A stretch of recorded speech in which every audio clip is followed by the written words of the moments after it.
Even if the general view is that religion and the economy does not have much in common, this short presentation will show which essential relationships exist and how they positively influence the latter. Hello and welcome to our presentation. My name is Izet Adler, and together with my colleague Maximilian Fassler, we will be introducing you to my global economics paper. Religion and the economy is the topic, and I will focus on one of the 5 pillars of Islam and its ability to affect the economy in a positive way. First, to give you a brief overview, I would start with the definition of the so-called Zakat. After that, the potential in Austria that would be available will be explained. In addition, the performed calculation will be shown in a condensed form, and with this, the possible economic impacts are shown, and finally, the results were summarized in a short conclusion. The definition of the Zakah.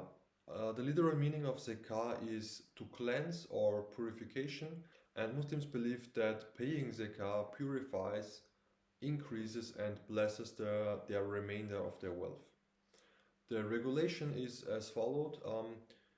Zakah is only for those who count as rich under the Islamic law, and one counts as rich when after all expenditure, the excess savings are higher than the limit value over the period of 1 lunar year. So this means the limit value is the value of 85 grams of gold. These are now about 4,400 euros. And if someone's savings are more than this threshold value, then they are obligatory to pay the Zakat. It is 2.5% of this excess savings, and it is reserved for the poor and needy, to relieve debtors, help travelers, etc. Based on a statistical evaluation, I looked at the potential that would be possible in Austria. First, I had to identify which group of persons, and I decided to take the people considered the main labor force in Austria, people between 20 and 65 years old. They make up about 60% of the population. And with these numbers, I went into the calculation based on a study made in 2017 from the Allianz. The distribution of wealth and the distribution of the financial assets, less liabilities in Austria, they found out that this distribution didn't change since 2000, only the values rising, but the distribution is the same. And now my colleague Maximilian will continue to explain the distribution and also the calculation. So according to the study, a breakdown of the population by financial assets was done, and according to that, 50% of the Austrian population is considered the lower class, so they have financial assets, less liabilities, less than 15,000 euros. And also I had to consider that in Austria people are faced with poverty, about 17.5%, and also ones who do not reach this threshold level. The so-called middle class make up 40% of the population in Austria, with savings between 15 and 90,000 euro, and finally the upper class with more than 90,000 assets.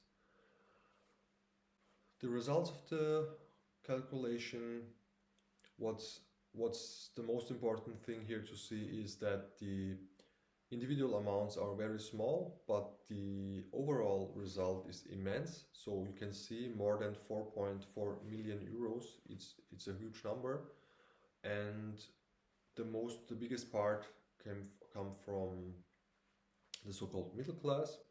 Now, to identify the economic impact, a short investigation on today's issues was performed, and as we all know, unfortunately, according to World Vision, almost 10% or more than 600 million people live under extreme poverty, but in reality, more people live under bad circumstances, like witnessing deprivation in health, education and living standards, so the numbers are way higher than just that.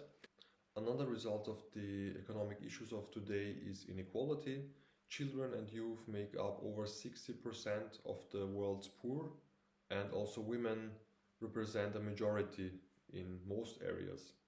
So what can we do about it with this Zakah? So one thing is to learn more about it.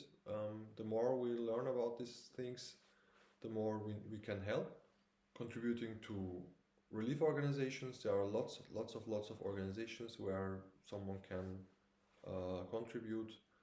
Another economic impact, providing more income to the poor and needy will increase their purchasing power and thus stimulate the economy.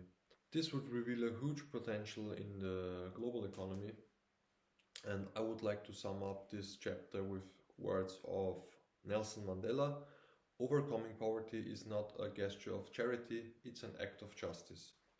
Finally, to conclude this topic, I would like to say we cannot choose where we live or where we were born.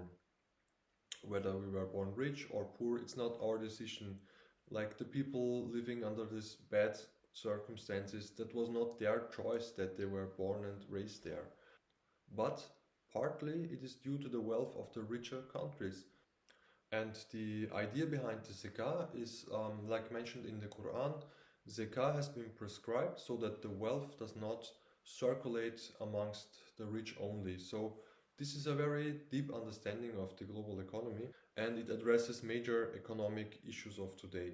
This teaches a person not only to think of themselves but also of the fellow humans.